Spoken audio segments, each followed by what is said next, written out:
Today we're going to be talking about the muted group theory. This theory was created by Cherish Calmaray.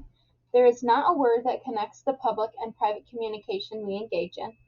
Groups must change their language when communicating publicly, and basically that means that their ideas are overlooked, and the dominant position of men in society is what prohibits women from communicating in public spaces. The main group that must change their language when communicating publicly is mainly women. So a little more information about the theory is women and men perceive the world differently. Mass media silences women, basically showing that men are more dominant than women. Women are made to be housekeepers, they're made to be mothers, and another part of this theory states that women can't do anything men can, and women's words are devalued, basically showing that men are more important than women, and women are just basically there to keep the house around and to be a mother. So basically, the little demonstration on the left shows that the men are going to be the writers, they're going to go to the gym, they're going to go to the work, and the women are going to be there to cook, to clean, and to basically be the mom and the lead of the household. So more about this theory is it can explain the senses of confusion and lack of control in situations. Sexual harassment can happen in both parties, but more to women. More so, women are less likely to speak out about the sexual harassment just because they're scared to speak out about it and what's going to happen to them if the man were to find out.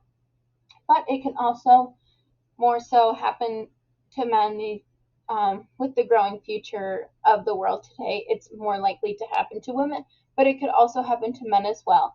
And they would also be scared to speak out because the women tend to be more dominant in that situation. The women are wanting to change the man-made language the system of the world has created. Basically, women are tired of just being labeled as the housekeepers and the people that are just in charge of the cooking and the cleaning, and they want to change that and start to be more heard. The internet has helped women stand out more. It's helped people grow and help people be able to explain what they're thinking, be able to outlook on their situations and how to get more help. Basically, that leads into the next point where back channels that are used to and still today can be a way for women to discuss experience. So some women journals, some women write it in songs and then publish the songs. Gossip between women, which can happen online or through texting, that happens today, and it can also happen in art. Some women create art and then publish it, and it kind of displays how they've either been hurt or they feel like they are kind of the underdogs of their relationship and feel that they need to display their output on how that they need help, or if anyone is also in that situation.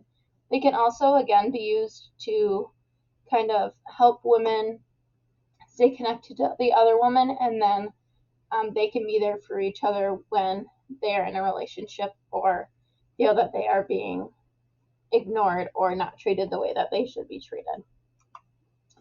Finally, in the conclusion or the critique, it has improved the voice of women and other muted groups. Based on the theory, in today's world, women more have a voice, and also other muted groups in the world that might feel like they didn't have a say, like the LGBTQ plus community feels that they can now talk about themselves in the world. Men can also be a part of the muted group today.